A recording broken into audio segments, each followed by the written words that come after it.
कृष्ण हरे राम राम राम हरे हरे कृष्ण कृष्ण कृष्ण हरे राम राम राम हरे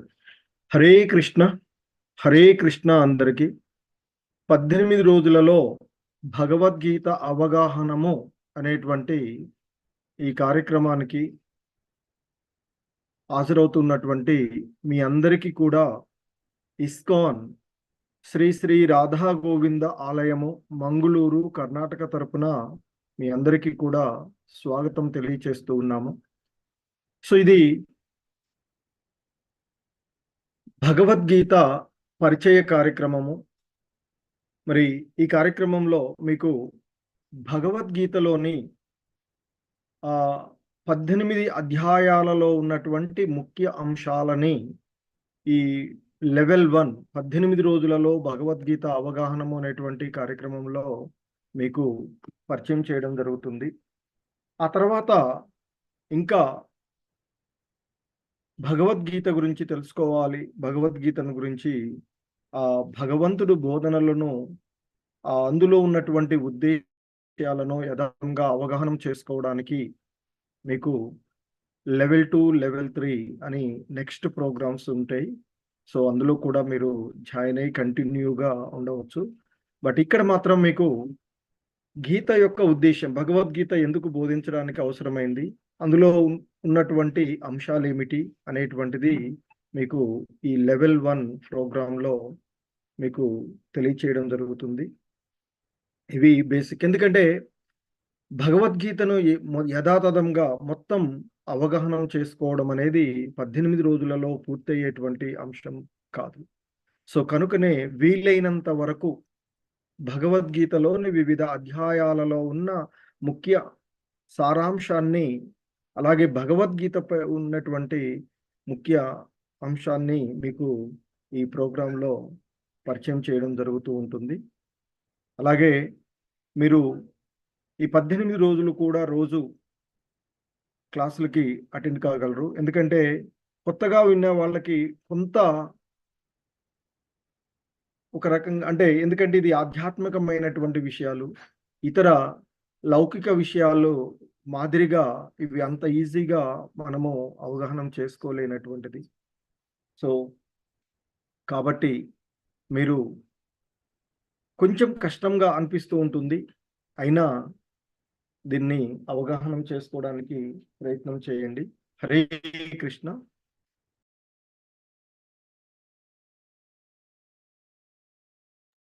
so మీకు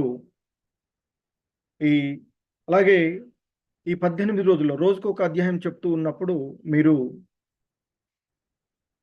సాధారణంగా వీలైనంత వరకు వీడియోని మీరు ఆఫ్ చేసుకొని ఉండండి.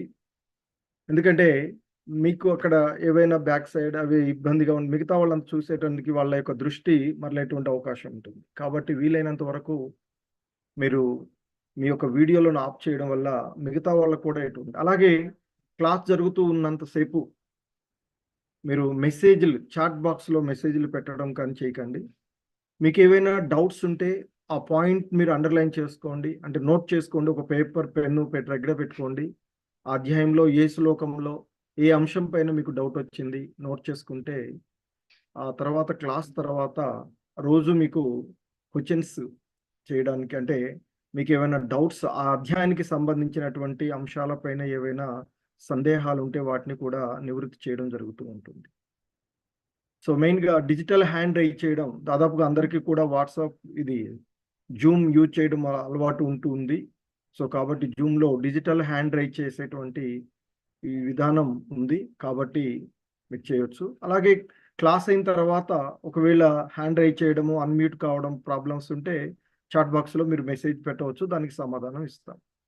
సో ఇది ఈ ప్రోగ్రామ్కి సంబంధించినటువంటిది. సో ఇక ఈరోజు మనము భగవద్గీతకు సంబంధించినటువంటి పరిచయము, అసలు భగవద్గీత ఎందుకు బోధించవలసి, అంటే శ్రీకృష్ణ భగవానుడు ఎందుకు ఈ గీత బోధించవలసి వచ్చినది అనేటువంటి కొన్ని అంశాలను, ఆ తర్వాత మొదటి అధ్యాయాన్ని ఈరోజు ఈ క్లాసులో మనము తెలుసుకోవడానికి ప్రయత్నం చేద్దాం. సో మరి ఈ భగవద్గీత ఇది వాస్తవానికి ఉపనిషత్తులలో మొదటిది అయినటువంటి, అంటే ఇతిహాసాలలో మొదటిది అయినటువంటి మహాభారతంలో ఒక ఉపవ్యాఖ్యానంగా మనకి ఈ భగవద్గీత దర్శనమిస్తూ ఉంటుంది. ఎందుకంటే ఇది మహాభారతంలో అంతర్గతంగా ఉన్నటువంటి అంశము. ఈ అంటే భగవద్గీతలో బోధించబడినటువంటి బోధనలు ఏవైతే ఉన్నాయో, మరి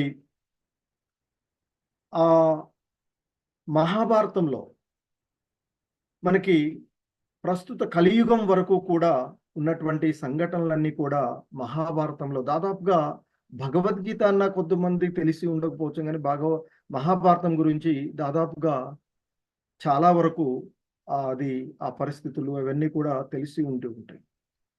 ఇక్కడ మరి ఈ కలియుగ ప్రారంభంలో, అంటే దాదాపు 5,000 సంవత్సరాల క్రితము, 5,000 సుమారుగా ఇప్పటి వరకు తీసుకున్నట్లయితే 5,125 సంవత్సరాలకు పూర్వము మనం ఈరోజు చూస్తూ ఉండేటువంటి భగవద్గీత ఏదైతే ఉందో, ఇది తన మిత్రుడు మరియు భక్తుడైనటువంటి అర్జునుడికి బోధించినటువంటి బోధనలే ఈ భగవద్గీత. మరి ఇక్కడ సాధారణంగా మహాభారతం యుద్ధం కానీ, కురుక్షేత్ర యుద్ధము అందరికీ తెలిసినటువంటిదే. ఎందుకంటే పూర్వము ఈ భూమిని పరిపాలించినటువంటి భరత మహారాజు నుండి ఆ తర్వాత వచ్చినటువంటి కురు వంశం వరకు కూడా ఉండేటువంటి ఆ వంశంలో ఇద్దరు అన్నదమ్ములు ఉండేవాళ్ళు. ఒకరు ధృతరాష్ట్రుడు, ఇంకొక ఆయన పాండురాజు. అయితే ఇంతకుముందు చెప్పినట్లుగా భరత మహారాజు నుండే వచ్చింది కనుకనే ఇది మహాభారతం అనేటువంటి పేరు. అలాగే ఇక్కడ వచ్చినటువంటి మరి ఈ ఆ వంశ క్రమంలో ఈ కురువంశంలో ఉన్నటువంటి జ్యేష్ఠుడైనటువంటి ధృతరాష్ట్రుడు పుట్టు గుడ్డివాడై ఉండినటువంటి కారణంగా, మరి పెద్దవాడైనప్పటికీ కూడా అతనికి సింహాసనము చెందవలసి ఉన్నప్పటికీ కూడా తన సహోదరుడైనటువంటి చిన్నవాడైనటువంటికి ఆ పాండురాజుకు శాస్త్రోక్తంగా ఇవ్వడం జరుగుతుంది. అయితే పాండురాజు యుక్త వయసులోనే మరణించడం జరుగుతుంది. మరి ఆ పాండురాజుకి అప్పటికి 5గురు పుత్రులు, ధర్మరాజు, భీముడు, అర్జునుడు, నకుల, సహదేవులు వీరు, అలాగే ధృతరాష్ట్రుడికి 100గురు పుత్రులు. ఇక ఆ పాండురాజు మరణించినప్పుడు తాత్కాలిక రాజుగా ధృతరాష్ట్రుడు రావడం జరుగుతుంది. మరి వీరందరూ కూడా ఆయన యొక్క రక్షణలోనే పాండురాజు యొక్క పుత్రులు, ధృతరాష్ట్రుని యొక్క పుత్రులు వీళ్ళందరూ కూడా ఒకే రాజగృహంలో పెరిగి పెద్దవారు అవుతుంటారు. వీరందరికీ గురువు ద్రోణాచార్యుడు, అలాగే మార్గదర్శకుడుగా గౌరవనీయమైనటువంటి కురు వృద్ధ పితామహుడుగా చెప్పబడేటువంటి భీష్ముడు యొక్క మార్గదర్శకంలో వారు పెరుగుతూ ఉండేది. అయినా కూడా ఆ ధృతరాష్ట్రుని పుత్రులు, ముఖ్యంగా దుర్యోధనుడు పాండవులను ఎప్పుడు ద్వేషిస్తూ ఓరవ లేకుండా ఉండేవాడు. ఇక మరి ఆ గుడ్డివాడు, దుష్టమతి అయినటువంటి ధృతరాష్ట్రుడు కూడా తన కొడుక్కే వంత పాడుతూ ఉండేవాడు. ఆ విధంగా ఆ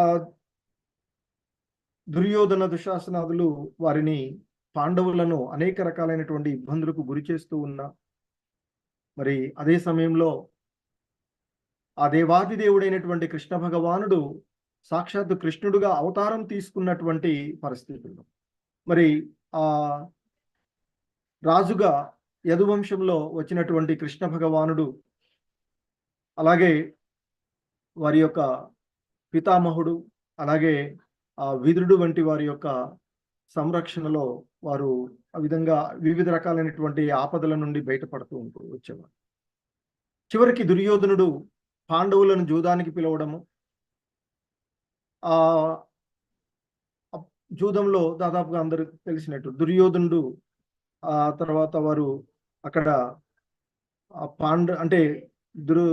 ధర్మరాజు ఆ జూదంలో ఓడిపోవడము, అలాగే పాండవ పత్ని తర్వాత మొత్తము ఆ రాజ్యము అన్నిటిని కూడా వారు గెలుచుకోవడము, ఆమెని అవమానపరిచినటువంటి సంఘటన, ఇవన్నీ కూడా దాదాపుగా మహాభారత సంఘటనలో జరిగినటువంటి. ఇక వారు ఆ జూదంలో, మాయాజూదంలో పాండవులు రాజ్యాన్ని కోల్పోయిన తర్వాత 13 ఏండ్లు వనవాసానికి వెళ్ళడం జరుగుతుంది. వనవాసం నుండి తిరిగి వచ్చిన తర్వాత ధర్మబద్ధంగా వారికి రావలసినటువంటి రాజ్యాన్ని తిరిగి వారికి ఇవ్వకుండా జరుగుతుంది.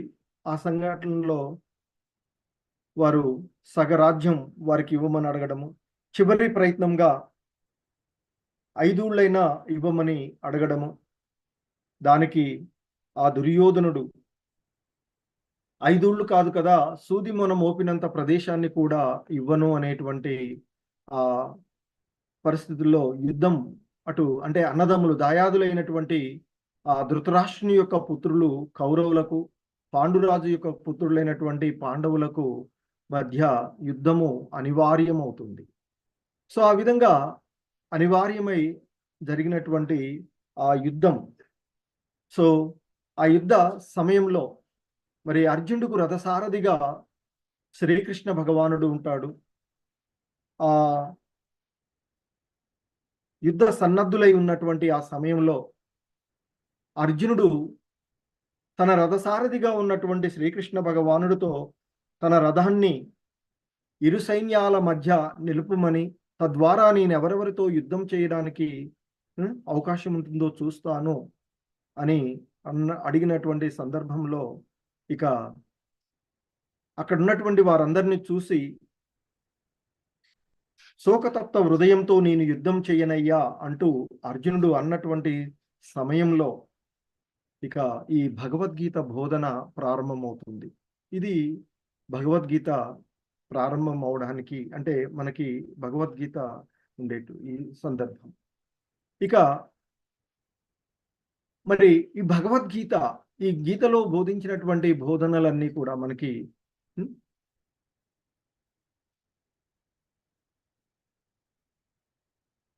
సో ఇక్కడ మీకు కనిపిస్తూ ఉన్నటువంటిది ఇస్కాన్ శ్రీ శ్రీ రాధా గోవింద ఆలయము, మంగళూరు. అక్కడ ఉండేటువంటి ఆ దేవతామూర్తులు. మరి ఈ భగవద్గీత యొక్క ప్రాముఖ్యత. సో ఇక్కడ దానికి ఇప్పుడు మనకు ఈ భగవద్గీతను పరిచయం చేస్తూ ఉన్నటువంటి ఇస్కాన్ మంగళూరు. ముందుగా ఇస్కాన్ అనేటువంటి చూసినట్లయితే ISKCON ఇస్కాన్ సంస్థగా పిలువబడేటువంటి ఈ సంస్థలలో మనం ఇస్కాన్ మంగళూరు నుంచి మీకు ఈ క్లాసులోనూ నామనిష్టదాస ప్రభు ఆలయ అధ్యక్షులైనటువంటి నామనిష్టదాస ప్రభు వారి యొక్క మార్గదర్శకత్వంలో మనకి ఈ క్లాసులన్నీ వివిధ లాంగ్వేజులలో దాదాపుగా భారతదేశంలో ఉన్నటువంటి అన్ని భాషలలోనూ ఈ భగవద్గీత పరిచయ కార్యక్రమము మీకు అందించడం జరుగుతూ ఉన్నటువంటిది. సో మరి ఇస్కాన్ అంటే international society for Krishna consciousness, అంతర్జాతీయ కృష్ణ చైతన్య సంఘము.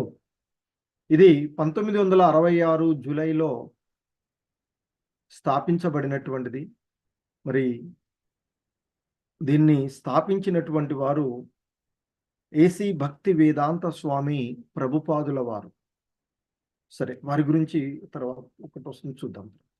సో మనం ఇక్కడ ఇంతకుముందు చెప్పినట్లు ఈ భగవద్గీత అనేటువంటిది వ్యాసుడు రచించినటువంటి మహాభారత ఇతిహాసంలో 6వదైనటువంటి భీష్మ పర్వంలో, ఆ మహాభారత ఇతిహాసంలో మొత్తం 18 పర్వాలు ఉంటవి.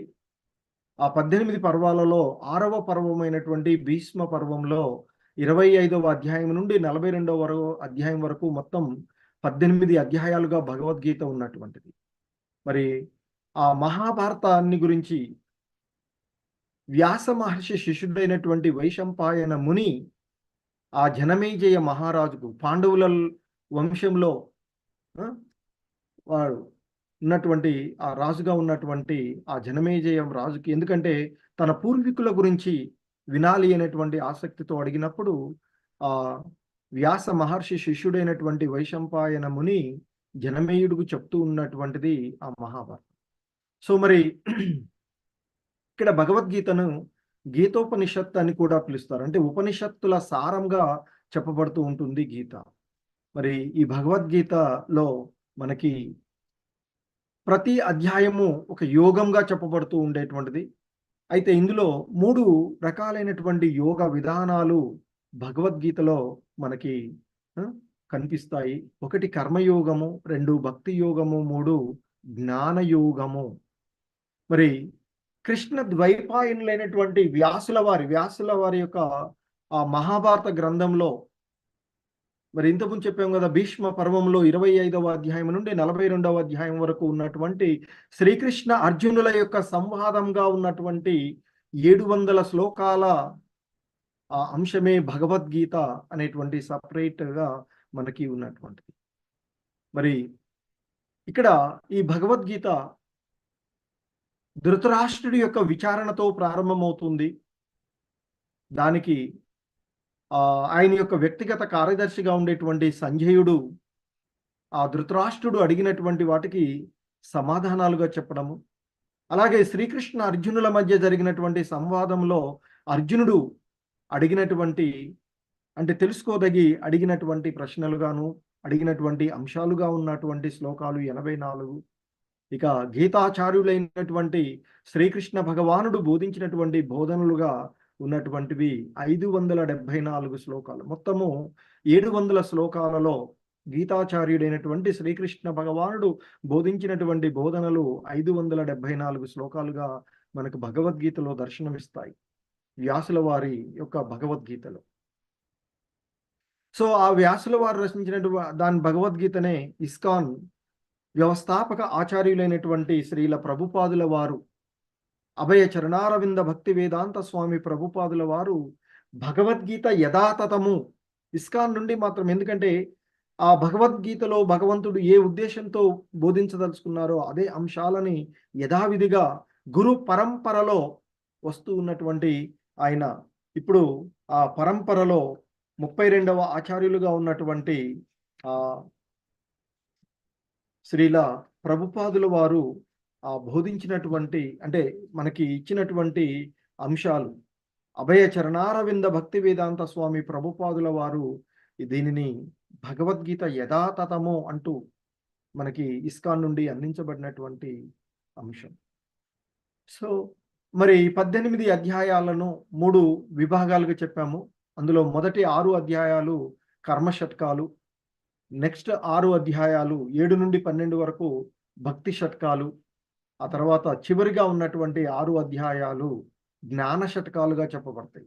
ఇక గీతా మహాత్యం గురించి మనం చూసినట్లయితే ఆదిశంకరాచార్యుల వారు గీత, ఎందుకంటే భగవద్గీత అనేటువంటిది మానవాళి జీవన విధానము.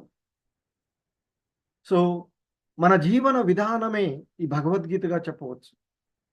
మరి అటువంటి భగవద్గీతకు మహత్యాన్ని అందించినటువంటి ఆదిశంకరాచార్యుల వారి ద్వారా, అలాగే ఇక్కడ ఎందుకంటే మనం చూస్తూ ఉంటాం ఈ భౌతిక ప్రపంచంలో ఏ చిన్న వస్తువును తయారు చేసినా ఒక కంపెనీ దానికి సంబంధించినటువంటి మాన్యువల్ ఇస్తూ ఉంటుంది. మనం ఒక మొబైల్ కొన్నాం అనుకోండి, దానికి ఎలా వాడాలి, ఎలా ఆపరేట్ చేయాలి, ఏ విధంగా చేస్తే ఎక్కువ కాలం వస్తుంది, బ్యాటరీ ఏ విధంగా పనిచేస్తుంది, ఇవన్నీ కూడా మీరు ఏ విధంగా మనం చేసుకోవచ్చు అనేటువంటి ఒక మాన్యువల్ ఇస్తారు. అలాగే మానవ జీవన విధానానికి ఇది ఒక మాన్యువల్ లాంటిది భగవద్గీత. కుల లింగ మత వర్గ భేదాలకు సంబంధం లేకుండా ప్రతి ఒక్కళ్ళు కూడా, మానవుడైనటువంటి వాడు ప్రతి ఒక్కడు చదవవలసినటువంటిది భగవద్గీత. అంతేకాని ఏ హిందువో లేకపోతే ఎవరికో రిటైర్ అయిన తర్వాత హరే కృష్ణ హరే రామ అనుకుంటూ కూర్చుంటూ చదవవలసినటువంటిది కాదు ఇది. చిన్న పిల్లల నుండి ముసలి వారి వరకు ప్రతి ఒక్కరూ తెలుసుకోదగినటువంటిది భగవద్గీత. మరి అటువంటి భగవద్గీతను మీరు వినడానికి ఉత్సాహంతో ఈ ప్రోగ్రాంకి అటెండ్ అయినటువంటి మీ అందరూ కూడా ధన్యులుగా భావించవచ్చు. హరే కృష్ణ. మరి గీతా మహాత్యం గురించి చూసినట్లయితే భగవద్గీత ఉపదేశాలను జీవితంలో శ్రద్ధగా అనుసరించేవాడు సమస్త దుఃఖాల నుండి కేశాల నుండి బయటపడతాడు, అంతేకాకుండా అతని తదుపరి జన్మ ఆధ్యాత్మికమే అవుతుంది అని గీతా మహాత్యం చెప్తూ ఉన్నటువంటిది అది ఆదిశంకరాచార్యులు చెప్పినటువంటి విషయం. అలాగే ఇంకా చెప్తున్నారు, భగవద్గీతను ఎవరైనా శ్రద్ధతో సావధానంగాను నిత్యం పఠిస్తారో శ్రీకృష్ణుని అనుగ్రహం వలన వారిపై పూర్వ పాపఫల ప్రభావములన్నీ ఏవి కూడా చూపవు అని చెప్తారు. మనం చూస్తూ ఉంటాం, నేను చాలా మంచిగా ఉన్నాను, నేను ఎందుకు ఈ కష్టాలు అనుభవిస్తున్నాను అంటూ అనుకుంటూ ఉంటాం. అది పూర్వజన్మలలో. ఎందుకంటే ఈ సృష్టిలో 84 లక్షల జీవజాతులుగా ఉండేటువంటి వారిలో మనం అంతకు పూర్వము ఏయో జన్మలు పొంది ఉన్నామో తెలియదు. కోటాను కోట్ల జన్మలను కూడా అనుభవించి ఉండొచ్చు. కానీ మానవ జన్మ మిగిలిన వాటికంటే ఉన్నతమైనటువంటిది, ఆలోచన శక్తి కలిగేటువంటిది, తిరిగి భగవద్ధామాన్ని చేరుకోవడానికి అవకాశాన్ని ఇవ్వగలిగేటువంటి జన్మ మానవ జన్మ. మరి ఆ విధంగా ఈ పొందినటువంటి మానవ జన్మను సాకారం చేసుకోవడం. ఎందుకంటే మానవ జీవన ధర్మం ఆ భగవంతుని సేవ చేసుకోవడం, ఆ భగవంతునికి శరణాగతి నొందడం.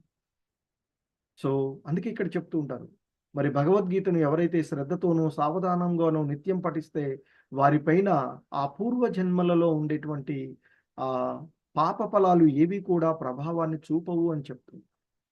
సో ఇంకా గీతా మహత్యం గురించి చెప్తూ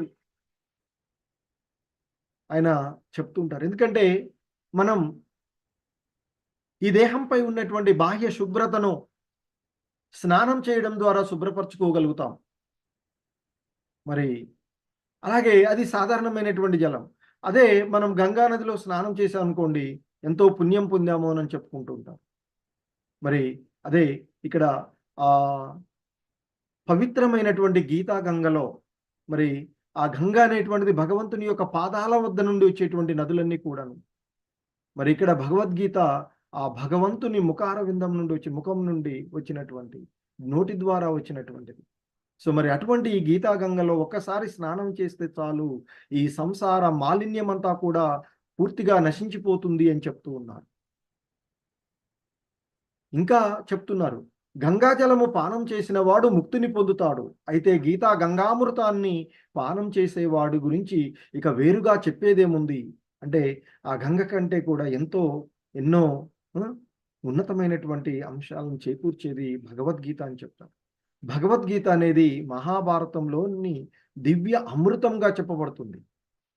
మరి ఆది విష్ణువు అయినటువంటి శ్రీకృష్ణ భగవానుడి చేత స్వయంగా ఉపదేశితమై ఉన్నటువంటి మరి గీతా గంగామృతంని పానం చేసేటువంటి భక్తుల పరిస్థితి గురించి వేరుగా చెప్పేది ఏముంది.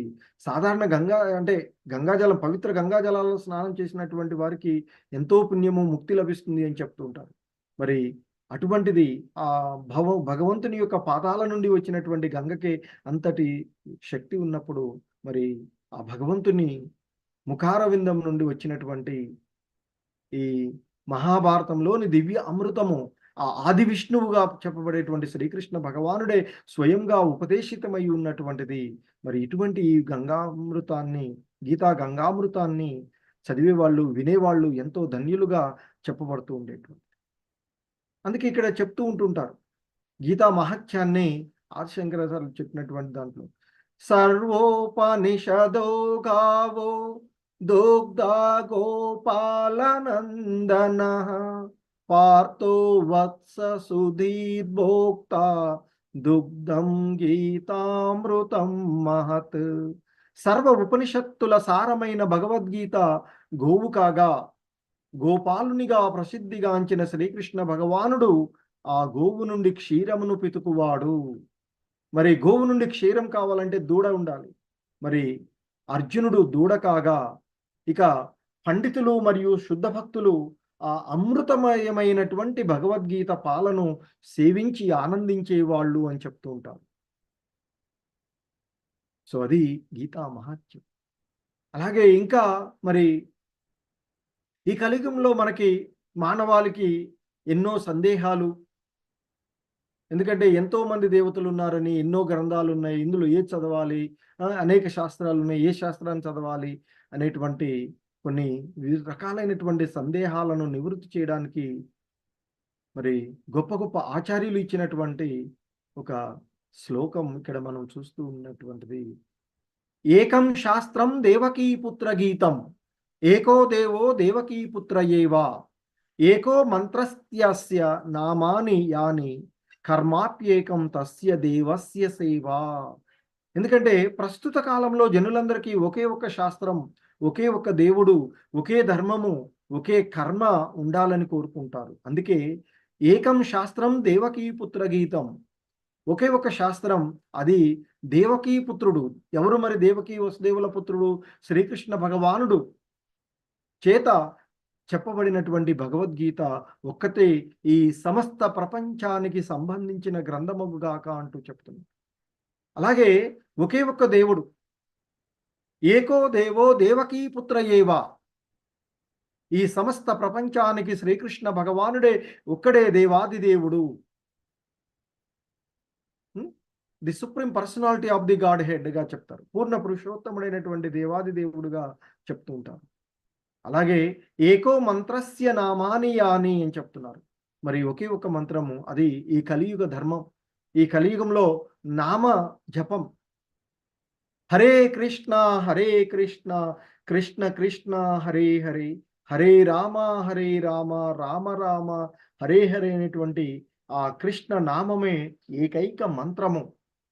సో అందుకే మీరందరూ కూడా ఆ మంత్రాన్ని ప్రాక్టీస్ చేయడానికి మీకు 820 క్లాస్కి వచ్చి ఆ జపం వినండి శ్రద్ధగా అని చెప్తూ ఉన్నాం. అలాగే ఒకే ఒక కర్మ, సేవ, ఆ కృష్ణ భగవానుడి యొక్క సేవ ఏకైక కర్మ అని చెప్తూ ఉంది. సో ఈ విధంగా భగవద్గీత యొక్క మహత్యాన్ని మనకి గొప్ప వారైనటువంటి మహర్షులు అందించినటువంటి అంశాన్ని చూసాం. ఇక భగవద్గీతలో మనకి నీవు దేహానివి కావు ఆత్మస్వరూపుడువు అనే దివ్య ఉపదేశంతో గీతా జ్ఞానము ప్రారంభమవుతూ ఉంటుంది. 2వ అధ్యాయంలో భగవద్గీతలో ఆ కృష్ణ భగవానుడు గీతను బోధించడం అర్జునుడికి ఆత్మ స్వభావాన్ని గురించి, ఈ తాత్కాలికమైన దేహం కాదు నీవు ఆత్మవు అంటూ చెప్పి ఆ దివ్య ఉపదేశంతో గీతా జ్ఞానం ప్రారంభమవుతుంది. చివరి అధ్యాయం 18వ అధ్యాయంలో చెప్తారు, అన్ని ధర్మాలను త్యజించి కేవలము నన్నే శరణ పొందు, నేను నిన్ను సకల పాపముల నుండి విముక్తుని చేస్తాను, భయపడకు అర్జున అంటూ ఆ శ్రీకృష్ణ భగవానుడు చెప్పేటువంటి అంతిమ ఉపదేశంతోనే భగవద్గీత ముగుస్తుంది. ఈ విధంగా భగవద్గీతను, ఆ భగవద్గీతలో ఉన్న దివ్యమైనటువంటి ఉపదేశాలు అర్థం చేసుకున్నప్పుడు శ్రీకృష్ణ భగవానుడితో దివ్యమైనటువంటి సంబంధాన్ని ఏర్పరచుకునేటువంటి పద్ధతి ఉన్నది. అదే శ్రీమద్ భాగవతము, అమల పురాణంగా చెప్పబడేటువంటి భాగవతం. సో అప్పుడు భాగవతాన్ని చదువుతూ శ్రీకృష్ణుడితో దివ్యమైనటువంటి సంబంధాన్ని ఏర్పరచుకునే పద్ధతిని భాగవతం వివరిస్తుంది. సో కనుక మొదట భగవద్గీత అధ్యయనం చేసి ఆ తర్వాత భాగవతాన్ని కూడా చదవచ్చు అని చెప్పి. సో మనకి భగవద్గీతలో 5 అంశాల యొక్క ప్రస్తావన ఉంటుంది ఈ భగవద్గీతలో. అవే జీవుడు, అలాగే పరమాత్ముడు, ప్రకృతి, భౌతిక ప్రకృతి, కాలము, కర్మలు. ఇవి 5 అంశాలు. పరమాత్ముడు, జీవాత్మ, ప్రకృతి, కాలము మరియు కర్మ. ఈ 5 అంశాలు భగవద్గీతలో ఉన్నటువంటివి. మనకి 5 అంశాల యొక్క ప్రస్తావన భగవద్గీతలో ఉంటుంది. సో మరి ఇస్కాన్ నుండి వచ్చినటువంటి భగవద్గీత మాత్రమే యథాతథంగా చెప్పబడుతుంది. వీరే ఇస్కాన్ వ్యవస్థాపక ఆచార్యులైనటువంటి పరమపూజ్య శ్రీ అభయ చరణారవింద భక్తి వేదాంత స్వామి ప్రభుపాదుల వారు. వీరి యొక్క బోధనలే మనము ఇక్కడ చూసేటువంటివి. ప్రతి అధ్యాయంలో కూడా వారు ఏవైతే అంశాలను, ఎందుకంటే మనకి గురు పరంపరలో మనకి ఉన్నటువంటి ఆ గురు పరంపరలో 32వ ఆచార్యులుగా ఉన్నటువంటి వారు వీరు. మరి ఎందుకంటే మనకి 9వ అధ్యాయంలో కూడా వస్తుంది, 4వ అధ్యాయంలో తెలియజేస్తారు భగవద్గీత పరంపర విషయాల గురించి. శ్రీకృష్ణ భగవానుడు, తర్వాత బ్రహ్మదేవుడు, బ్రహ్మదేవుడి నుండి నారదుడు, నారదుడి నుండి వ్యాసుడు, ఆ తర్వాత మధ్వాచార్యులు. అందుకే ఇస్కాన్లో గౌడీయ, ఇక్కడ గౌడీయ, బ్రహ్మ గౌడీయ మధ్వ వైష్ణవ సాంప్రదాయం అని చెప్తూ ఉంటారు. సో ఆ విధంగా భగవద్గీత మరి యథాతథం అని చెప్పబడేటువంటి ఆ ఇస్కాన్ వ్యవస్థాపక ఆచార్యుల వారైనటువంటి శ్రీల ప్రభుపాదుల వారి యొక్క బోధనలు ద్వారా మనము భగవద్గీతను అవగాహన చేసుకోవడానికి ప్రయత్నం చేస్తూ ఉన్నాము. సో ఈరోజు మనము ఆ భగవద్గీతలోని మొదటి అధ్యాయమైనటువంటి అర్జున విషాద యోగము, దానినే కురుక్షేత్ర రణరంగమున సైనిక పరిశీలనము అనేటువంటి అధ్యాయం. సో మొత్తం 18 అధ్యాయాలు. అందులో మొదటి అధ్యాయము, ప్రథమాధ్యాయము, ఇది భగవద్గీతకు బేస్గా ఉండేటువంటి. ఎందుకు భగవద్గీత?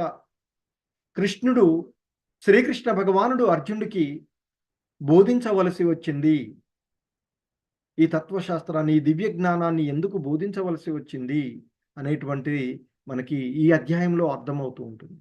సో కాబట్టి ఇది భగవద్గీతకు బేస్గా చెప్పబడేటువంటి భూమికగా ఈ అధ్యాయం ఉంటుంది. అదే కురుక్షేత్ర రణరంగమున సైనిక పరిశీలనము, దీనినే అర్జున విషాద యోగము అని కూడా పిలుస్తాము. మరి ఈరోజు ఈ అధ్యాయాన్ని ప్రారంభించుకునే ముందు మనము ప్రార్థన చేసుకొని, ఇదంతా కూడా ఇప్పటి వరకు మీకు పరిచయ కార్యక్రమం, క్లాసులు ఎలా ఉంటున్నాయి, తర్వాత భగవద్గీత పరిచయము, అలాగే ఇస్కాన్ సంస్థ పరిచయము, అలాగే శ్రీల ప్రభుపాదుల వారు, సో ఇవన్నీ చూసాం. ఇక ఈరోజు క్లాస్ మనం చూసినట్లయితే అర్జున మొదటి అధ్యాయము అర్జున విషాద యోగము అనేటువంటి అధ్యాయం. సో దీన్ని ప్రారంభించుకునే ముందుగా ప్రార్థన. మొదటగా గురు ప్రణామం. ఓం అజ్ఞానతిమిరాంధస్య జ్ఞానాంజనశలాకయా చక్షుర్మిలితం యేన తస్మై శ్రీగురవే నమః. శ్రీచైతన్యమనోభీష్టం స్థాపితం యేన భూతలే స్వయం రూపః కదా మహ్యం దదాతి స్వపదాంతికం. వందేహం శ్రీగురో శ్రీయుతపదకమలం శ్రీగురూన్ వైష్ణవాంశ శ్రీరూపం సాగ్రజాతం సహగణ రఘునాథాన్వితం తం సజీవం సాద్వైతం సావధూతం పరిజన సహితం కృష్ణ చైతన్య దేవం శ్రీరాధాకృష్ణ పాదాన్ సహగణ లలితా శ్రీ విశాఖాన్వితాంశ. నమో ఓం విష్ణుపాదాయ కృష్ణ ప్రేష్టాయ భూతలే శ్రీమతే భక్తి వేదాంత స్వామినితి నామినే. నమస్తే సారస్వతీ దేవే గౌరవాణి ప్రచారిణే నిర్విశేష శూన్యవాది పాశ్చాత్యదేశతారిణి. హే కృష్ణా కరుణా సింధో దీనబంధో జగత్పతే గోపేశ గోపికా కాంత రాధాకాంత నమోస్తుతే. తప్త కాంచన గౌరాంగీ రాధే బృందావనేశ్వరి వృషభానుసుతే దేవి ప్రణమామి హరిప్రియే. వాంఛాకల్పతరుభ్యశ్చ కృపా సింధుభ్య ఏవ చ పతితానాం పావనేభ్యో వైష్ణవేభ్యో నమో నమః. జయ శ్రీకృష్ణ చైతన్య ప్రభు నిత్యానంద శ్రీ అద్వైత గదాధర శ్రీవాసాది గౌర భక్త బృంద. హరే కృష్ణ కృష్ణ కృష్ణ హరే హరే, హరే రామ రామ రామ హరే హరే. హరే కృష్ణ. సో ఈ అధ్యాయంలోని మొదటి శ్లోకము, సో భగవద్గీత ఆ ధృతరాష్ట్రుని యొక్క విచారణ ద్వారా ప్రారంభమవుతుంది. ఎందుకంటే అక్కడ ఈ ధృతరాష్ట్రుడు గుడ్డివాడిగా ఉండడం వల్ల, ముసలివాడు, అందువల్ల ఆ కురుక్షేత్ర యుద్ధ రంగంలో ఆయన పాల్గొనడు. సో మరి ఈ ధృతరాష్ట్రుడికి వ్యక్తిగత కార్యదర్శిగాను, ఇప్పుడు సెక్రటరీ అంటాం కదా మనం. సో వ్యక్తిగత కార్యదర్శిగా వ్యాసుల వారి యొక్క శిష్యుడైనటువంటి ఈ సంజయుడు ఆయన యొక్క ఉంటాడు. ఈ సంజయుడు ఆ కురుక్షేత్రంలో జరిగేటువంటి అంశాలన్నిటినీ కూడా తన హృదయం ద్వారా తెలుసుకొని ధృతరాష్ట్రుడికి తెలియచేస్తూ ఉంటాడు. సో ఆ విధంగా ఉన్నటువంటి ఆ అంతఃపురంలో ఉన్నటువంటి ధృతరాష్ట్రుడు విచారణ చేస్తూ ఉన్నాడు. ఎందుకంటే యుద్ధము అనివార్యమైనది. కురుక్షేత్ర యుద్ధము కౌరవులకు మరియు పాండవులకు మధ్య యుద్ధం ప్రారంభమవుతుంది. ఆ ప్రారంభమయ్యేటువంటి సమయంలో అలాగే ఆ యుద్ధము కురుక్షేత్రము అనేటువంటి ప్రదేశంలో, నేటి మన భారతదేశంలోనే ఉన్నటువంటి ఆ ప్రదేశంలో ఆ యుద్ధం ప్రారంభమైనటువంటిది. సో ఆ ప్రారంభం అంటే అక్కడ యుద్ధానికి సన్నద్ధమైనటువంటి సమయంలో అక్కడ ధృతరాష్ట్రుడు అడుగుతూ ఉన్నాడు ఈ విధంగా. ధృతరాష్ట్ర ఉవాచ ధర్మక్షేత్రే కురుక్షేత్రే సమవేతాయుయుత్సవః మామకా పాండవాచైవ కిమకుర్వత సంజయ. ధృతరాష్ట్రుడు ఈ విధంగా అడుగుతున్నాడు తన వ్యక్తిగత కార్యదర్శి అయినటువంటి సంజయుడిని. ఓ సంజయ, ధర్మక్షేత్రమైన కురుక్షేత్రమునందు నా తనయులు మరియు పాండురాజు తనయులు యుద్ధం చేయగోరువారై సమకూడిన పిమ్మట ఏమి చేసిరి అని అడుగుతున్నాడు. మరి ఇక్కడ ఆ కురుక్షేత్రము ధర్మక్షేత్రంలో అంటున్నాడు. మరి ఆ ధర్మానికి నిలయమైనటువంటి కురుక్షేత్రము అనేటువంటి ప్రదేశంలో నా పుత్రులు మరియు పాండురాజు పుత్రులు యుద్ధం చేయగోరు వారై సమావేశమైన తర్వాత ఏం చేస్తున్నారయ్యా అక్కడ అని అడుగుతున్నాడు సంజయుడిని ఆ ధృతరాష్ట్రుడు. ఎందుకంటే మహాభారతంలో వర్ణించబడినటువంటి ఆ ధృతరాష్ట్ర సంజయుల సంవాద విషయాలు ఈ భగవద్గీతలో ఉన్నటువంటి మరి ఆ కురుక్షేత్రము రణరంగంలో అర్జునుడి పక్షాన ఉన్నటువంటి ఆ కృష్ణ భగవానుడు అర్జునుడి పక్షాన ఉన్నాడు. అలాగే అది ధర్మానికి నిలయమైనటువంటి ప్రదేశం అని చెప్తారు. ఆ ప్రదేశంలోనికి వచ్చినటువంటి వాళ్ళు దుర్మార్గులైన మంచివాళ్ళుగా మారుతారు. అందుకే సంజయుడితో అడుగుతున్నాడు ధృతరాష్ట్రుడు. మరి అక్కడికి వచ్చిన తర్వాత ఆ స్థల ప్రభావం వలన తన పుత్రులు ఏవైనా మనసు మార్చుకొని సంధి జరుపుకుంటున్నారు ఏమనేటువంటి కొంత డౌట్ వచ్చింది. అందుకే అడుగుతూ ఉన్నాడు. అలాగే ఇంకొక ముఖ్యమైనటువంటి అంశం ఇక్కడ ఆ సంజయుడితో అంటున్నాడు ధృతరాష్ట్రుడు, ధర్మక్షేత్రమైన కురుక్షేత్రమునందు నా తనయులు, నా కొడుకులు మరియు పాండురాజు తనయులు అని అంటున్నాడు. ఎందుకంటే వాస్తవానికి పాండవులు ఆ ధృతరాష్ట్రుని యొక్క పుత్రులు ఒకే వంశానికి చెందిన వాళ్ళు, కురు వంశానికి చెందినటువంటి వాళ్ళు. అయినా ఇక్కడ ధృతరాష్ట్రుడు ఆ దుష్టబుద్ధితో వారిని వేరు చేస్తున్నాడు. నా కొడుకులు అంటూ, కనీసం నా తమ్ముడు కొడుకులని కూడా అనుకోండి, ఇక్కడ పాండురాజు కొడుకులు అంటూ ఉన్నాడు. సో ఆ విధంగా ఇక్కడ ఆయన చేసినటువంటి.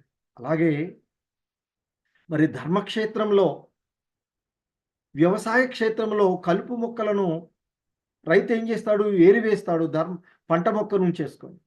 సో మరి ఇక్కడ ఈ పాండవుల పక్షాన యుద్ధంలో ఉన్నటువంటి ఆ శ్రీకృష్ణ భగవానుడు తెలుసు ధృతరాష్ట్రుడికి ఆయన గురించి. సో కలుపు మొక్కలను వేరివేసినట్లు వేరువేస్తాడు అనేటువంటి ఒక భయం కూడా ఉంది.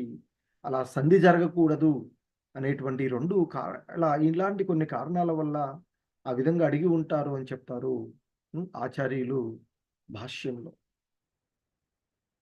సో మరి ఇక ఆ విధంగా అడిగిన తర్వాత సంజయుడు ధృతరాష్ట్రుడికి సమాధానం ఇస్తున్నాడు.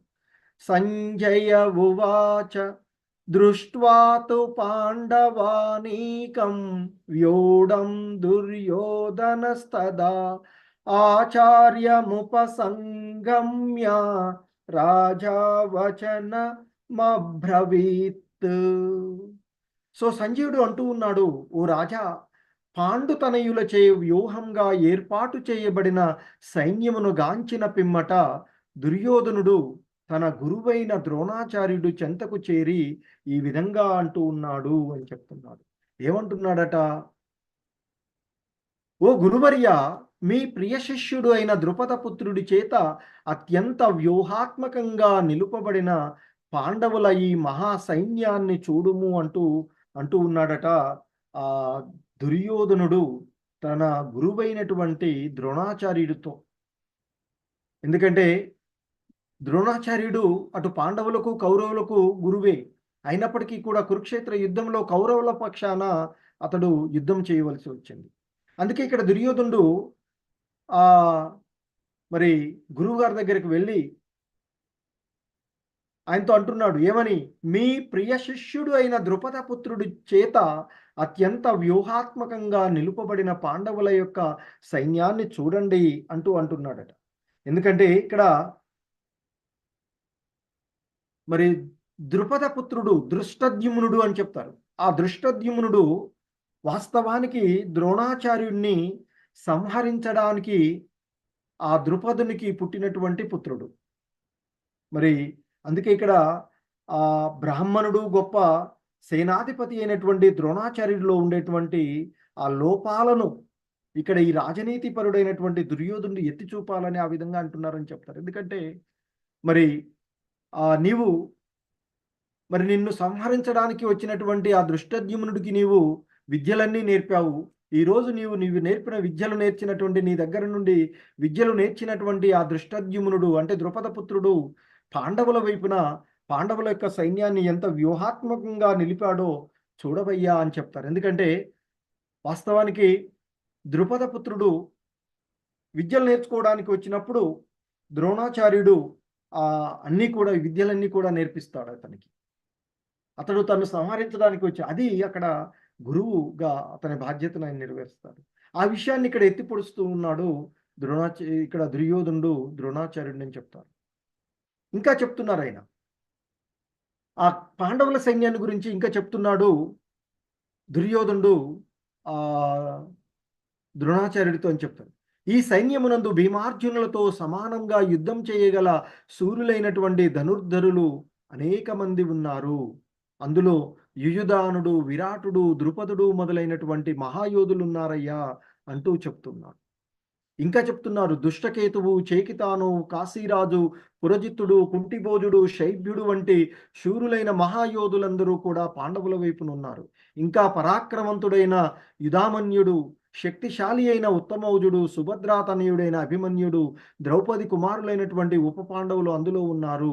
వీరందరూ కూడా మహారథులే అంటూ చెప్తూ ఉన్నాడు దుర్యోధనుడు ద్రోణాచార్యుడికి. ఎందుకంటే కురుక్షేత్ర యుద్ధరంగంలో ఈ భూమండలాన్ని పరిపాలిస్తున్నటువంటి రాజులందరూ కూడా 2 భాగాలుగా విడిపోయారు అని చెప్తారు ఒక కాశీరాజుతో. సో మరి ఆ విడిపోయినటువంటి వాళ్ళు కొంతమంది ఏమో కౌరవుల వైపు, కొంతమంది పాండవుల వైపు యుద్ధంలో పాల్గొంటూ ఉన్నారు. ఆ పాండవుల వైపు ఉన్నటువంటి గొప్ప గొప్ప వీరుల గురించి ఇక్కడ ఆ దుర్యోధనుడు ద్రోణాచార్యుడికి తెలియచేస్తూ ఉన్నటువంటి అంశాలను చూస్తున్నాం. అందుకే మనం ఈ అధ్యాయాన్ని కురుక్షేత్ర రణరంగమున సైనిక పరిశీలనము అని కూడా పిలుస్తాం. ఇంకా చెప్తూ ఉన్నారు ఆయన గురువు గారు ద్రోణాచార్యుడితో అంటున్నాడు అస్మాకం తు విశిష్టాయే తాన్ని బోధద్విజోత్తమ నాయక మమ సైన్యస్య సంజ్ఞార్థం తాను బ్రవీమితే. ఓ బ్రాహ్మణోత్తమ, నా సేనా బలాన్ని నడుపుటకు ప్రత్యేకంగా యోగ్యులైనటువంటి నాయకులను గురించి కూడా మీ కొరకై నేను తెలియచేస్తాను. ఆ దుర్యోధనుడు ద్రోణాచార్యుడితో అంటున్నాడు. ఇప్పటి వరకు పాండవుల సైన్యాన్ని గురించి వివరించిన తర్వాత ఇక ఆయన యొక్క సైన్యాన్ని గురించి చెప్తున్నాడు. అందుకే అంటున్నాడు, ఓ బ్రాహ్మణోత్తమ, నా సేనా బలమును నడుపుటకై ఉన్నటువంటి ప్రత్యేకులైనటువంటి ఆ యోగ్యులైనటువంటి నాయకులను కూడా నీకు పరిచయం చేస్తాను అంటూ తెలియచేస్తున్నాడు. యుద్ధంలో ఎల్లప్పుడూ విజయం సాధించే మీరున్నారు, భీష్ముడున్నారు, మా పితామహుడైనటువంటి భీష్ముడు, మా స్నేహితుడైనటువంటి కర్ణుడు, కృపుడు, అశ్వత్థామ, వికర్ణుడు మరియు సోమదత్తుని తనయుడైనటువంటి భూరిశ్రవుడు వంటి వారు నా సైన్యంలో ఉన్నారు అంటూ చెప్తున్నాడు దుర్యోధనుడు. ఇంకా అంటున్నాడు ఆయన, నా కొరకు తన జీవితాలను త్యాగం చేయుటకు సిద్ధపడినటువంటి వీరులు ఇంకా అనేక మంది ఉన్నారయ్యా. వారందరూ కూడా పలు విధములైనటువంటి ఆయుధాలను దాల్చి యుద్ధ నైపుణ్యాన్ని కలిగి ఉన్నటువంటి వాళ్ళే అంటూ చెప్తూ ఉన్నారు. అంటే ఇక్కడ కొంతమంది ఆ జయద్రథుడు, కృతవర్మ, శల్యుడు వంటి వీరులు దుర్యోధను కొరకు తన జీవితాలను త్యాగం చేయడానికి కూడా కృతనిశ్చయులై ఉన్నటువంటి వారు ఉన్నారు అని చెప్తారు. సో కాబట్టి మరి ఎలాగూ అధర్మం వైపు ఉన్నారు కాబట్టి వారి జీవితాలను త్యాగం చేయవలసినటువంటిదే. సో కానీ మరి దుర్యోధనుడు తనకున్నటువంటి ఆ గురుబలము, పితామహుడి యొక్క బలం, భీష్మ బలము, ఆ మిత్రబలం, ఆయన కర్ణుడు వంటి మిత్రుడు ఉన్నాడు. సో వీరందరి వలన తనకు విజయం లభిస్తుంది ఈ యుద్ధంలో అనేటువంటి కొంత ధైర్యంతో ఉన్నట్లుగా, ఒక రకం భయంగాను వారి సైన్యాన్ని చూసి మరొక రకం కొంత ధైర్యంతో కూడా ఉన్నట్లు కనిపిస్తుంది. ఇంకా చెప్తున్నాడు ఆయన, అపర్యాప్తం తదస్మాకం బలం భీష్మాభిరక్షితం పర్యాప్తం త్విదమేతేషాం బలం భీమాభిరక్షితం. మన సైన్యబలం లెక్కింపలేనిదిగానున్నది, మరియు మనము పితామహుడైన భీష్ముని చేత సంపూర్ణంగా రక్షింపబడుతూ ఉన్నాము. కానీ భీముని చేత జాగ్రత్తతో రక్షింపబడుతున్న పాండవ సైన్యము పరిమితంగానున్నది అని చెప్తున్నారు. ఎందుకంటే కురుక్షేత్ర యుద్ధంలో మొత్తం 18 అక్షౌహిణుల సైన్యము పాల్గొన్నది అని చెప్తారు. అందులో కౌరవుల వైపున 11 అక్షౌహిణులు, 7 అక్షౌహిణులు మాత్రమే పాండవుల వైపున ఉన్నది అని చెప్తారు. అందుకే మన సైన్యం అపరిమితంగా ఉంది అంటున్నారు. ఎందుకంటే 11 అక్షౌహిణులు కౌరవుల వైపున, 7 అక్షౌహిణులు అంటే 4 అక్షౌహిణుల సైన్యం అధికంగా ఉంది. అంటే ఇక్కడ ఒక అక్షౌహిణి అంటే 21,870 ఆ గుర్రాలపైన ఉండేటువంటి రథాలతో కూడి చారియట్స్, రథ సారథులు, రథాలతో ఉండేటువంటి యుద్ధ సారథులు ఉంటారు అని చెప్తారు. ఇక అదేవిధంగా 21,870 మంది ఏనుగులపై ఉండేటువంటి సైనికులు, అలాగే 65,610 గుర్రాలతో పై ఉండేటువంటి యుద్ధ వీరులు, ఇక సోల్జర్స్గా సైనికులు, విడిగా ఉండేటువంటి సైనికులు 1,09,350 మంది అని చెప్తూ ఉంటుంటారు. దాదాపుగా ఇక్కడ చూసినట్లయితే 2 లక్షల పైచిలుకు, 2 లక్షల కంటే ఎక్కువగా. సో మరి ఒక అక్షౌహిణి అంటే, కాబట్టి మరి 11 అక్షౌహిణుల సైన్యము, దాదాపుగా 10 లక్షల సైన్యము పాండవుల కంటే కౌరవుల వైపున ఎక్కువగా ఉన్నది అని చెప్తారు. అందుకే ఆయన చెప్తున్నారు, సో మన బలం అపరిమితంగా ఉన్నది, మనము భీష్ముడి చేత సంపూర్ణంగా రక్షింపబడుతూ ఉన్నాము, పాండవులు మాత్రము పరిమితంగా ఉన్నారు, భీముడి చేత రక్షింపబడుతూ ఉన్నటువంటి సైన్యం అంటూ చెప్తున్నారు. ఇంకా చెప్తున్నారు, కావున అని చెప్పి ఇంకా అక్కడ ఉన్నటువంటి సైనికులతో అంటూ ఉన్నాడు దుర్యోధనుడు, కావున కౌరవ సేనా నాయకులందరికీ మీ వ్యూహాత్మక స్థానాల వద్ద ఉండి మీరు ఆ భీష్మ పితామహుడికి పూర్తి సహకారం అందించమని పిలుపునిస్తున్నాను అంటూ తన యొక్క రాజధర్మాన్ని ఆయన అక్కడ వ్యక్తపరుస్తూ ఉన్నటువంటిది. సో కాబట్టి ఎప్పుడైతే ఆ విధంగా అన్నాడో మరి ఇక అప్పుడు ఆ కురు వంశ మహాపరాక్రమవంతుడు, ఆ కురు వంశలో ఆ కురు వృద్ధుడు, యోధుల పితామహుడుగా చెప్పబడేటువంటి వృద్ధ పితామహుడు అయిన ఆ భీష్ముడట ఆ దుర్యోధనుడికి, తన మనుమడైనటువంటి దుర్యోధనుడికి సంతోషం కలిగేలాగా సింహగర్జన వంటి ధ్వని కలిగేటట్లుగా తన శంఖాన్ని పెద్ద శబ్దంతో పూరించాడట భీష్మ పితామహుడు. సో సాధారణంగా ఆ యుద్ధ ప్రారంభ సంకేతాలుగా అక్కడ మనం చూస్తూ ఉంటాము, ఆ శబ్దాల ద్వారానే తెలియచేస్తూ ఉంటుంటారు. సో ఆ విధంగా ఆ భీష్మ పితామహుడు సింహం గర్జించేలాంటి ధ్వని కలిగేటట్లుగా తన యొక్క శంఖాన్ని పూరించాడు అని చెప్తాను. ఎప్పుడైతే భీష్మ పితామహుడు శంఖాన్ని పూరించాడో పిమ్మట ఇక అక్కడున్నటువంటి ఇతర సైనికులు శంఖాలను వివిధములైనటువంటి వాద్యాలను, ఆ కొమ్ములు, బేరులు, శృంగములు అన్నింటినీ కూడా ఒక్కసారిగా మ్రోగించబడ్డాయట ఇతర సైనికుల నుండి. ఆ సంఘటిత ధ్వని మిక్కిలి భీకరంగానున్నది అని చెప్తుంటారు. సో ఎప్పుడైతే ఆ విధంగా కౌరవుల వైపు నుండి ఆ యుద్ధ శంఖనాదాలు పూరించబడ్డాయో, ఆ ఎదుట పక్షము నుండి అప్పుడు ఆ ఎదుట పక్షమున ఆ శ్రీకృష్ణ భగవానుడు మరియు అర్జునుడు ఇద్దరు కూడా తెల్లని గుర్రాలతో కట్టబడినటువంటి సో ఆ రథంలో ఉన్నటువంటి వారు ఆ మహారథంలో ఉన్న వారి యొక్క దివ్య శంఖాలను పూరించారట శ్రీకృష్ణ భగవానుడు మరియు అర్జునుడు ఇద్దరు కూడా ఆ రథంలో మహారథంలో కూర్చుని ఉన్నటువంటి ఆ కృష్ణుడు అర్జునుడు ఇద్దరు కూడా వారి యొక్క దివ్యమైనటువంటి శంఖాలను పూరించారు అని చెప్తుంది.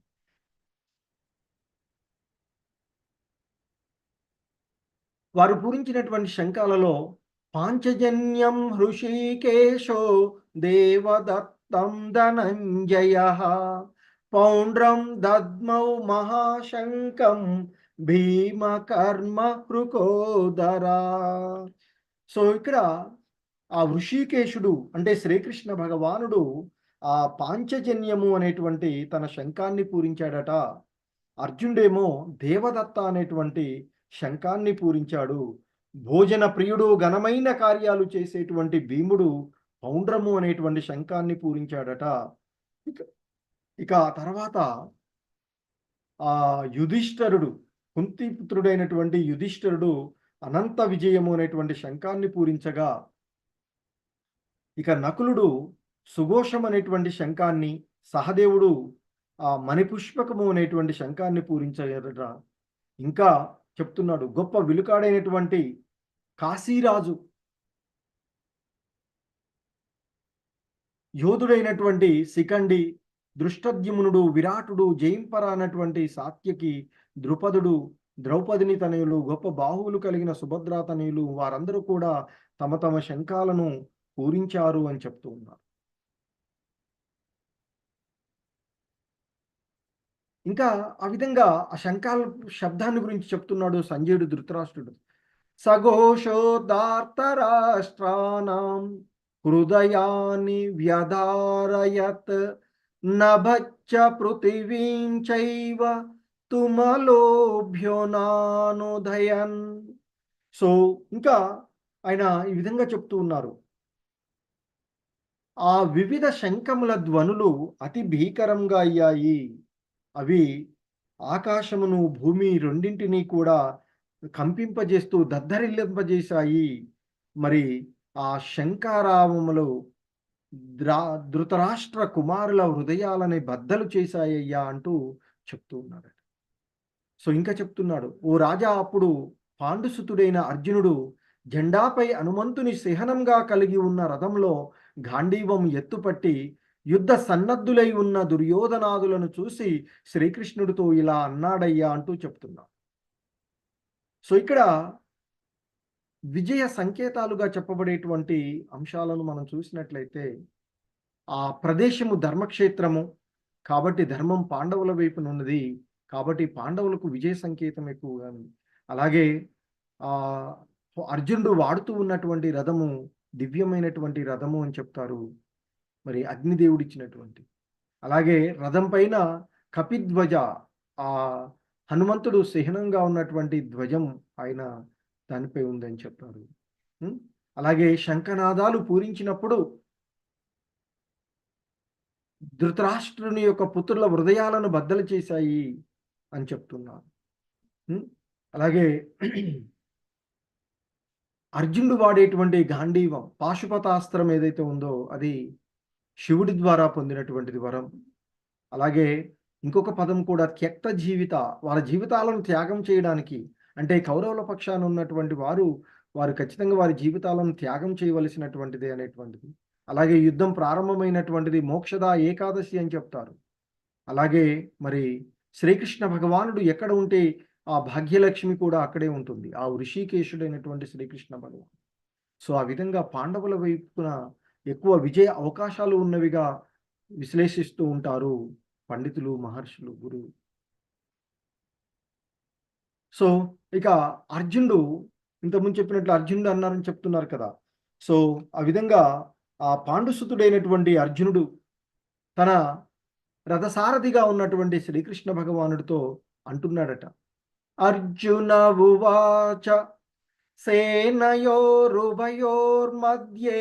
రథం స్థాపయ మే అచ్యుత యావదేతాన్ నిరీక్షేహం యోద్ధుకామానవస్థితాన్ కైర్మయ సహయోద్ధవ్యం అస్మిన్ రణ సముద్యమే. అర్జునుడు అంటున్నాడట ఈ విధంగా, ఓ అచ్యుత, నా రథమును 2 సైన్యాల మధ్యలో నిలుపవయ్యా. తద్వారా ఈ మహాయుద్ధ రణరంగంలో నేనెవరెవరితో యుద్ధం చేయవలసి ఉన్నదో చూసే అవకాశం నాకు కలుగుతూ ఉంటుంది అని చెప్తున్నా. ఎందుకంటే శ్రీకృష్ణుడు దేవాది దేవుడే అయినప్పటికీ కూడా ఆ నిర్హేతుకమైనటువంటి కరుణతో భక్తవత్సలుడు కనుక ఆయన తన మిత్రుడు మరియు భక్తుడైనటువంటి అర్జునుడికి సేవ చేయడానికి ఆయన యొక్క రథసారథిగా ఉన్నటువంటి వాడు. మరి అటువంటి ఆ భగవంతుని గుర్తించి ఇక్కడ విశుద్ధ భక్తుడైనటువంటి అర్జునుడు ఆయన్ని అచ్యుత అని బోధిస్తున్నాడు. చ్యుతి లేనటువంటి వాడు, శాశ్వతుడైనటువంటి ఆ భగవాను ఆ విధంగా ఆయన సంబోధిస్తూ అడుగుతున్నాడు. చ్యుతి లేనటువంటి, నశింపు లేనటువంటి వాడు, ఎప్పటికీ శాశ్వతుడు అయినటువంటి వాడు కృష్ణ భగవానుడు.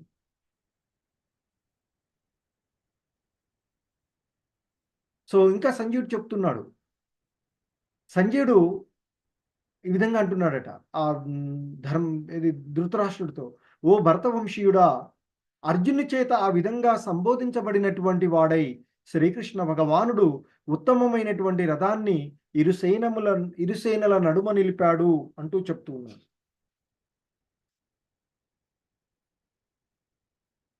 ఇంకా చెప్తున్నాడు, భీష్మ ద్రోణ ప్రముఖతః సర్వేషాం చ మహీక్షితాం ఉవాచ పార్థ పశ్యైతాన్ సమవేతాన్ కురునితి.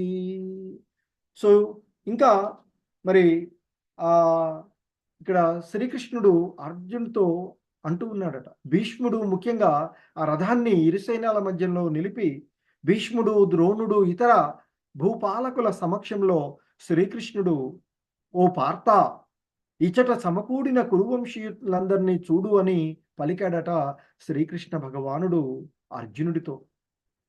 ఎందుకంటే సకల జీవుల్లోని పరమాత్ముడైనటువంటి శ్రీకృష్ణుడు అర్జునుడి మనసులో ఏం జరుగుతుందో తెలుసుకోగలిగినటువంటి వాడే. అందుకే ఇక్కడ ఆ ఋషికేశుడైనటువంటి శ్రీకృష్ణుడు మరి అక్కడ ఉన్నటువంటి ముఖ్యంగా తన గురువు ద్రోణుడు, అలాగే పితామహుడైనటువంటి భీష్ముడు వారి ఎదురుగా నిలిపి, చూడవయ్యా మీ కురువంశస్థులని అందరినీ అని అనడం ఇక్కడ సంబోధిస్తున్నటువంటిది. సో ఆ విధంగా అక్కడ ఆ ఇరుపక్ష సేనల నడుమ నిలిచినటువంటి ఆ అర్జునుడు అక్కడ ముందు ముఖ్యంగా తండ్రులను, తాతలను, గురువులను, మేనమామలను, సోదరులను, పుత్రులను, మనుమలను, మరి మిత్రులను, అలాగే మామలను, శ్రేయోభిలాషులను చూశాడట. ఎందుకంటే ఆ రణరంగంలో నానా రకాలైనటువంటి బంధువులను అర్జునుడు చూశాడు. ఎందుకంటే యుద్ధం జరుగుతూ ఉన్నది అన్నదమ్ముల పిల్లల మధ్య, ఒకే కుటుంబానికి సంబంధించినటువంటి వారి మధ్య యుద్ధం జరుగుతూ ఉన్నటువంటి పరిస్థితి. మరి ఆ విధంగా కాబట్టి అక్కడ యుద్ధంలో పాల్గొనే ఇరువైపులా ఉన్నటువంటి వాళ్ళందరూ కూడా బంధువులే.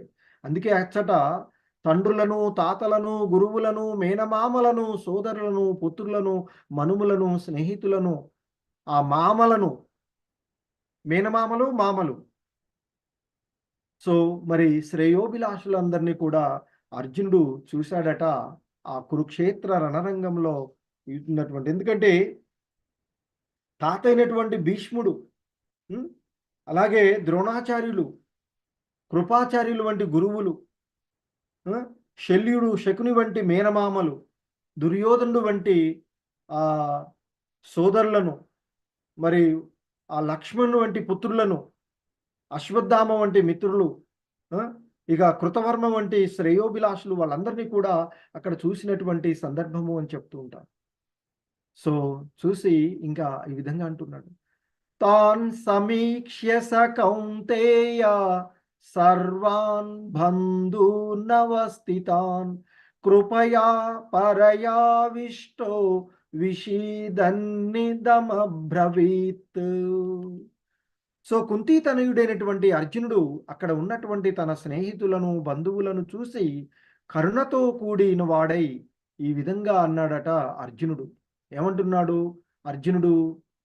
ఓ కృష్ణ, యుద్ధ ఆసక్తులై ఎదురుగా ఉన్న చుట్టాలను చూడగానే నా అవయవాలన్నీ తడబడుతూ ఉన్నాయ్యా, నా నోరు ఎండిపోతూ ఉంది అంటున్నాడట అర్జునుడు ఆ ఎదురుగా ఉన్నటువంటి వారందరినీ చూసి. ఇంకా అంటున్నాడట ఈ విధంగా, వేపదుచ్చ శరీరే మే రోమహర్షచ్చ జాయతే గాండీవం స్రంసతే హస్తాత్ త్వక్షైవ పరిదహ్యత్. సో నా దేహమంతా కంపించుచున్నదయ్యా, నాకు రోమాలు నిక్కరపరుచుకుంటూ ఉన్నాయి, నా చేతిలో ఉన్నటువంటి నా ధనసు గాంధీవము చేతి నుండి జారిపోతూ ఉన్నది, నా చర్మము మండిపోతూ ఉన్నది అంటూ అర్జునుడు చెప్తూ ఉన్నాడు. ఇంకా అంటున్నాడట, నచ శక్నోమ్యవస్థాతుం భ్రమతీవ చ మే మనః నిమిత్తాని చ పశ్యామి విపరీతాని కేశవా. ఇప్పుడు నేను ఇక్కడ ఏమాత్రము నిలబడలేకుండా పోతున్నానయ్యా, నన్ను నేను మర్చిపోతూ ఉన్నాను, నా మనసంతా చలించిపోతూ ఉన్నది. ఓ కృష్ణ, ఓ కేశ సంహారి, కేవలము అశుభ శకునాలనే నాకు కనబడుతూ ఉన్నాయి అయ్యా అంటున్నాడట అర్జునుడు. సాధారణంగా స్ట్రెస్ గురైనప్పుడు మన అవయవాలన్నీ కంపించిపోవడము, నోరు ఎండిపోవడము, దేహం మొత్తం కంపించటము, వెంట్రుకలు నిక్కరపొడుచుకోవడము, చేతిలో ఉన్న వస్తువులు జారిపోవడం, చర్మం మండిపోవడము, కాళ్ళ కింద అంతా తిరుగుతూ ఉన్నట్లు ఉండడము, మనసు మర్చిపోతూ ఉన్నటువంటి పరిస్థితి కలుగుతుంది. ఇప్పుడు అర్జునుడి పరిస్థితి కూడా అలాగే ఉంది అని చెప్తున్నారు. ఇక ఉండి ఆయన అంటున్నాడు ఈ విధంగా, నచ శ్రేయోను పశ్యామి హత్వా స్వజన మహావే నకాంక్షే విజయం కృష్ణ నచ రాజ్యం సుఖాని చ. సో ఇంకా అర్జునుడు అంటున్నాడట, ఓ కృష్ణ, ఈ యుద్ధంలో నా వారిని చంపడం ద్వారా, ఎందుకంటే బంధువులే కదంతా, ఏ విధంగా శ్రేయస్సు కలుగుతుందో నేను తెలుసుకోలేకుంటున్నానయ్యా. కావున ఈ యుద్ధం తర్వాత పొందే విజయం కానీ, దాని వలన వచ్చే రాజ్యం కానీ, ఆ రాజ్యం వల్ల వచ్చేటువంటి సుఖాలతో నాకు అక్కర్లేదయ్యా, నేను యుద్ధం చెయ్యలేనయ్యా అంటూ చెప్తూ ఉన్నటువంటి పరిస్థితిని ఇక్కడ చెప్తున్నాను. సో ఇంకా అంటున్నాడట అర్జునుడు, ఓ గోవింద, మేమెవరి కోసం రాజ్య సుఖమును చివరికి జీవనమును కూడా కోరుచున్నామో వారందరూ ఈ యుద్ధ రంగమున సన్నద్ధులై నిలిచి ఉండగా ఆ రాజ్యాదుల వలన మాకేమి ప్రయోజనమయ్యా? ఎందుకంటే మరి ఆ యుద్ధంలో అందరూ పాల్గొంటున్నప్పుడు మరి అందరిని చంపుకున్న తర్వాత వచ్చేటువంటి రాజ్యంతో మాకేం ఉపయోగం ఉంటుంది? ఓ మధుసూదన, గురువులు, పుత్రులు, తాతలు, మేనమామలు, మామలు, మనుమలు, తండ్రులు, పుత్రులు, బావమరుదులు, ఇంకనూ ఇతర బంధువులందరూ తమ ప్రాణాలను మరియు సంపదలను వదిలిపెట్టడానికి సిద్ధులై నా ఎదుట నిలబడి ఉండగా వారు నన్ను చంపగోరినా నేనెందుకయ్యా వారిని చంపాలి? ఓ జనార్దన, కేవలం ఈ భూలోకం రాజ్యం అటు ఉండనివ్వండి, ముల్లోకాల పైన రాజ్యాధికారంకైనా నేను వారితో యుద్ధం చేయడానికి సిద్ధంగా లేనయ్యా. ధృతరాష్ట్రుని పుత్రులను చంపడం వలన మేమెట్టి ఆనందాన్ని పొందగలుగుతాము అంటూ అర్జునుడు ఆ శోకతప్త హృదయంతో మాట్లాడుతూ ఉన్నటువంటి విషయాలను చూస్తున్నాం. ఇంకా అంటున్నాడైనా,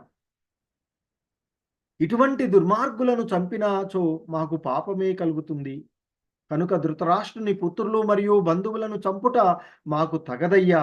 ఓ మాధవ, సంబంధీకులను చంపడం వలన కలిగే ప్రయోజనమేమిటయ్యా? మేము ఎలా సుఖంగా ఉండగలము అంటూ అర్జునుడు ఆ కృష్ణ భగవానుల వారిని అడుగుతున్నారు. సాధారణంగా మరి ఇక్కడ ఈ ఎవరైతే ఉన్నారో ఈ కురుక్షేత్రంలో కౌరవుల వైపున ఉన్నటువంటి కౌరవులు వారందరూ కూడా దుర్మార్గులుగానే చెప్పబడుతూ ఉన్నటువంటిది. ఎందుకంటే అనేక మార్లు వారిని సంహరించడానికి ప్రయత్నం చేశారు. మాయాజూదం ద్వారా వారి రాజ్యాన్ని తీసుకున్నారు. సగం ఇవ్వమన్నది ఇవ్వలేదు. కనీసం 5 ఇవ్వమంటే ఇవ్వలేదు. ఎందుకంటే అందుకే అంటున్నాడు, వీళ్ళు దుర్మార్గులే. అయినా ఇటువంటి వాళ్ళని చంపితే మాకు పాపమే కలుగుతుందయ్యా. కాబట్టి ఆ ధృతరాష్ట్రుని పుత్రులను, బంధువులను చంపటం మాకు తగదు. సంబంధీకులను చంపుకుంటే లాభమేమిటి? మేము ఎలా సుఖంగా ఉండగలము అంటున్నారు. వాస్తవానికి వేద ఆదేశం ప్రకారము 6 రకాలైనటువంటి దుర్మార్గులు ఉంటారని చెప్తారు. ఎందుకంటే ఎవరైతే విషం పెట్టేవాడు దుర్మార్గుడే అని చెప్తారు. ఇంటికి నిప్పు పెట్టేటువంటి వాడు, అలాగే మారణాయుధాలతో దాడి చేసేటువంటి వారు, ధనాన్ని కొల్లగొట్టేవారు, వేరొకరి స్థలాన్ని ఆక్రమించేటువంటి వారు, పరస్త్రీని చెరపట్టేటువంటి వారు, వీళ్ళు దుర్మార్గులేని వేద ఆదేశం ప్రకారంగా అట్టి దుర్మార్గులను వధించినా పాపం కలగదు అని చెప్తారు. సో అటువంటి దుష్టులను వధించడము తగిన కార్యమే అని చెప్పబడుతుంది శాస్త్రాలలో. అయినా ఇక్కడ అర్జునుడు వారిని చంపడం పాపమే అంటూ చెప్తున్నట్టు. ఇంకా అంటున్నాడు అర్జునుడు, ఓ జనార్దన, రాజ్యకాంక్ష పరులైన మరి కౌరవులు వంశనాశనము, మిత్రద్రోహము వల్ల కలిగేటువంటి పాపాన్ని, ఆ పాతకాన్ని వాళ్ళు గ్రహించలేకపోతున్నారు. కానీ వంశక్షయం వల్ల వచ్చే దోషాన్ని బాగా తెలిసినటువంటి మనమైనా ఎందుకయ్యా ఈ యుద్ధాన్ని నుండి తప్పుకోకూడదు? ఈ పాపకార్యంలో మనం ఎందుకు పాల్గొనాలయ్యా అంటూ అడుగుతూ ఉన్నాడు. సాధారణంగా విరోధ పక్షం వాడు ఆహ్వానించినప్పుడు క్షత్రియుడు యుద్ధం చెయ్యాలి అని చెప్తారు. సో యుద్ధం కానీ జూదం కానీ నిరాకరించరాదు. అందుకే ధర్మరాజు ఆ జూదానికి వెళ్ళవలసి వచ్చినటువంటి పరిస్థితి. కానీ ఇక్కడ అర్జునుడు యుద్ధం నుండి తప్పుకుంటాను అంటున్నాడు. దానికి కారణాలు ఆయన చెప్తున్నారు. కులక్షయే ప్రణశ్యంతి కుల ధర్మ సనాతనాః ధర్మే నష్టే కుల కృత్స్ననం అధర్మో అభిభవత్యుత. సో ఇంకా చెప్తున్నారు, వంశనాశనంతో ప్రాచీన కులధర్మాలు నశిస్తాయి. కులధర్మాలు నశించి వంశమంతటా అధర్మము అలుముకుంటుంది అంటూ చెప్తూ ఉన్నారు. సో ఎందుకంటే వంశంలో వారు ఆ సక్రమంగా వృద్ధి చెంది ఆధ్యాత్మిక విలువలను పెంపొందించే విధంగా దోహదపడాలి అని చెప్తారు. మరి అది లేనప్పుడు ఇక్కడ కులధర్మాలు నశించి వంశమంతటా అధర్మము అలుముకుంటుంది అని చెప్తున్నారు. ఇంకా చెప్తున్నారు ఆయన, ఓ కృష్ణ, వంశమునందు అధర్మము ప్రబలిపోవటం వలన కులస్త్రీలు చెడిపోతారు. ఓ వృష్ణి వంశ సంజాతుడా, అట్టి కులస్త్రీల పతనము వలన అవాంఛిత సంతానము వృద్ధి చెందుతుంది అంటూ చెప్తున్నారు. ఇంకా చెప్తున్నారు ఆయన, అవాంఛిత సంతానము పెరగడం వలన వంశమునకు వంశ ఆచారాలను నాశనం చేసిన వారికి కూడా నరకము ప్రాప్తిస్తుంది. పిండోదక క్రియలు ఆపివేయబడిన కారణంగా అట్టి వంశాలకు చెందిన పూర్వీకులు కూడా పతనం చెందుతారంటూ చెప్తూ ఉన్నారు అర్జునుడు శ్రీకృష్ణ భగవానుడితో. సో ఇంకా అంటూ ఉన్నాడు ఆయన, వంశాచారమును అంటే దుష్టచర్యల చేత కుల ఆచారాలను నశింపజేసి అవాంఛనీయ సంతానమునకు కారణమైనటువంటి వాళ్ళు పాపకర్మల చేత అన్ని రకాలైనటువంటి కుల ధర్మాలు మరియు జాతి ధర్మాలు నాశనమవుతూ ఉంటాయి అంటూ చెప్తున్నారు. సో ఆ విధంగా చెప్పి ఇంకా అంటుంటాడు, ఓ కృష్ణ, ఓ జనార్దన, కుల ధర్మాలు నశించిన వారు శాశ్వతంగా నరకవాసానికి చేరుతారని గురు శిష్య పరంపర ద్వారా నేను విన్నానయ్యా. మరి అయ్యో, ఘోరమైనటువంటి పాపకర్మలు చేయడానికి మేము సిద్ధపడడం ఎంత విచిత్రము. రాజ్య సుఖములు అనుభవించాలనే కోరికతో మేము స్వజనాన్ని వధించాలి అని అనుకుంటున్నాము అంటూ చెప్తాడు. ఇంకా అర్జునుడు శ్రీకృష్ణ భగవానుడితో చెప్పి ఈ విధంగా అంటాడు, యది మామ ప్రతీకారమశస్త్రం శస్త్రపానయ దార్తరాష్ట్రారణే హన్యు తన్మే క్షేమతరం భవేత్. సో ఇక్కడ చెప్తున్నాడు, నిరాయుధులను మరియు ప్రతీకారము చెయ్యని వాడను అయిన నన్ను శస్త్రధారులైన ఆ ధృతరాష్ట్రుని కుమారులు రణరంగమునందు వధించినచో అది నాకు మంచిదే అవుతుంది, కానీ నేను యుద్ధం చెయ్యను అంటున్నాడు. ఆయన అంటున్నాడు ఇక్కడ, యది మామ ప్రతీకార మశస్త్రం శస్త్రపానయ దార్తరాష్ట్రారణే హన్యో తన్మే క్షేమతరం భవేత్. సో నిరాయుధుడుగా ఉంటాను అంటే ఇప్పుడు ఆయన ఆయుధం పట్టనంటున్నాడు, ప్రతీకారం చేయకుండా ఉంటాను అంటున్నా. అటువంటి నన్ను ఆయుధాలు ధరించినటువంటి ఆ ధృతరాష్ట్రుని తనయులు ఈ యుద్ధ రంగంలో వధిస్తే అది నాకు మంచిదే అవుతుంది, కానీ నేను యుద్ధం చెయ్యనయ్యా అంటూ చెప్పి ఇక ఈ అధ్యాయం చివరి శ్లోకంలో ఈ విధంగా చెప్తున్నాడు సంజయుడు ధృతరాష్ట్రుడితో. సంజయ ఉవాచ ఏవముక్త్వార్జున సంఖ్యే రతోపస్తవుపావిశత్ విసృజ్య సచరం చాపం శోక సంవిఘ్నమానసః.